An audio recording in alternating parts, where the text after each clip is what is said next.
Buenos días, en esta oportunidad les habla Yuris Pérez, quien viene a hablarle acerca de las medidas de coerción personal contemplado en nuestro Código Orgánico Procesal Penal, definiendo a la misma como el conjunto de limitaciones, restricciones que vienen a implicar la libertad de una persona.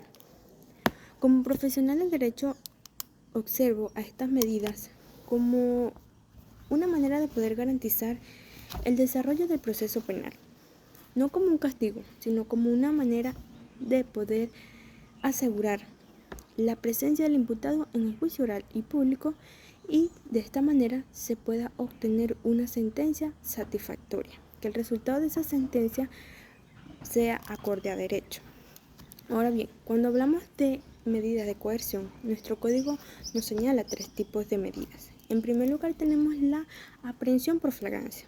Cuando hablamos de flagrancia nos referimos a aquellos casos cuando el imputado, en este caso, es sorprendido cometiendo el hecho.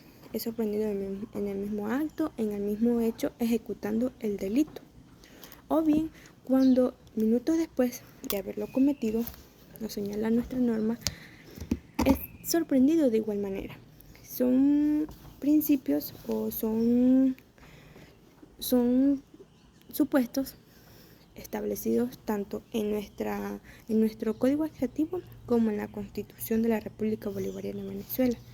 Otro de los supuestos en los cuales podemos llamar un delito flagrante, cuando el sospechoso es sorprendido o perseguido por el clamor público, por la víctima o por cualquier particular, cualquier autoridad, o incluso cuando se encuentra en el mismo lugar de los hechos o cerca del mismo, pero tiene algún objeto por el cual se presume que fue con el que cometió el delito o el hecho punible. Este tipo de aprehensión tiene una característica, y es que la misma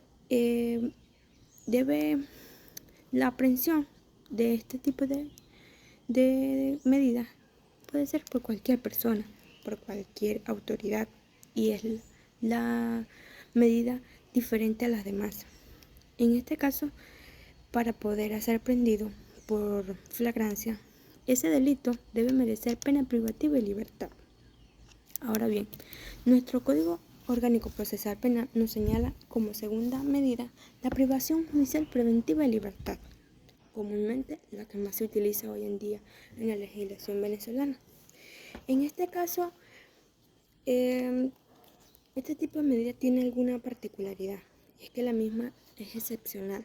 Su característica es excepcional porque se impone cuando las demás medidas han sido insuficientes y siempre y cuando exista una orden de aprehensión por parte del órgano jurisdiccional, porque de lo contrario se estaría violentando el derecho a la libertad del imputado. Debe existir un hecho punible y que esa acción no esté prescrita, no se haya extinguido.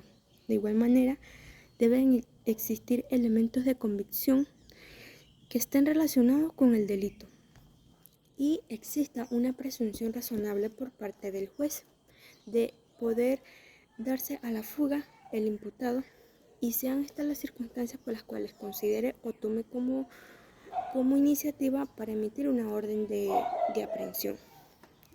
O en el caso de presumir alguna obstaculización por algún elemento, ocultamiento de elementos de convicción o una información falsa sobre los mismos.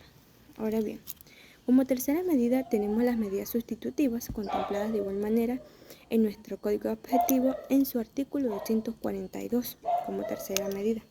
En ella tienen como fin asegurar de igual manera la presencia del imputado en el juicio oral y público. Nuestro código nos contempla varias medidas, pero con el fin de